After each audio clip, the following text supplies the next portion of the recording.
جس ملک میں قرآن پاک پیسوں سے اور موبائل کی سم فری میں دی جاتی ہو، اس ملک میں ان پڑھ جہل نہیں تو کیا علامہ اقبال پیدا ہوں گے۔ صنف نازک تو بس تخلص ہے، بڑی سخت جان ہوتی ہیں بیٹیاں۔ 3 خوبیاں انسان کو باکمال بنا دیتی ہیں: ٹھنڈا دماغ، میٹھی زبان اور نرم دل۔ وہ انسان جھوٹا ہے جو حق گوئی کے موقع پر خاموش رہے یا ایسی بات کہے جس سے ابہام پیدا ہو۔ ایک تندرست جسم، پرسکون دماغ، پیار سے بھرا گھر، یہ چیزیں خریدی نہیں جا سکتیں، انہیں کمانا ضروری ہے۔ جب دشمن تعریف کرنا شروع ہو جائیں تو سمجھ جائیں ان کا اگلا ہدف آپ کی گردن ہے۔ اچھے انسان کی سب سے پہلی اور سب سے آخری نشانی ہے کہ وہ ان لوگوں کی بھی عزت کرتا ہے جن سے کسی قسم کے فائدے یا مفاد کی توقع نہیں ہوتی۔ منزلیں چاہے کتنی بھی اونچی کیوں نہ ہوں، راستے ہمیشہ پیروں کے نیچے ہوتے ہیں۔ اونچائی پر جانے کے لیے پہلے زمین پر ٹھیک سے چلنا سیکھو، ورنہ ایسے گرو گے، نہ اٹھ سکو گے اور نہ ہی چل سکو گے۔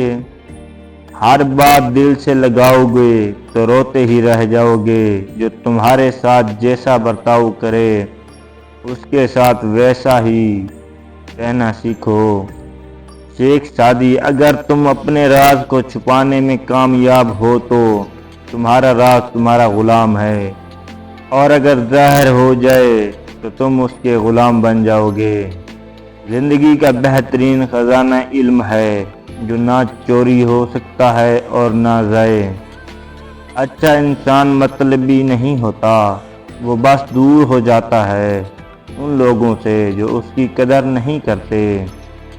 جو انسان یہ سمجھتا ہے کہ اللہ جو کرتا ہے بہتر کرتا ہے، وہ کمال کا ایمان رکھتا ہے۔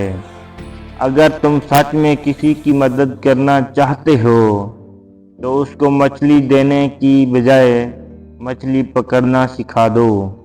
سوچ سمجھ کر زندگی گزارو، کیونکہ جو آج مٹی کے اوپر کرو گے کل مٹی کے نیچے اس کا حساب بھی دینا پڑے گا۔ منافق جب کسی کو گرانا چاہتا ہے تو دھکا نہیں سہارا دیتا ہے۔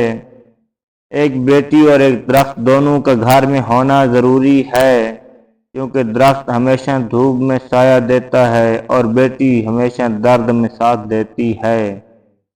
اللہ تعالیٰ انسان سے کہہ رہا ہے، ساری دنیا گھوم، دھوکے کھا، چوٹ کھا اور ٹوٹ جا، تو پھر بھی مجھے پکار، میں حاضر۔ حضرت علی: اللہ تمہاری دعائیں کچھ وقت تک اپنے پاس رکھ لیتا ہے تاکہ وہ بہترین وقت پر قبول کر سکے۔ سورج اور والد کی گرمی برداشت کرنا، جب یہ ڈوب جاتے ہیں تو ہر طرف اندھیرا ہو جاتا ہے۔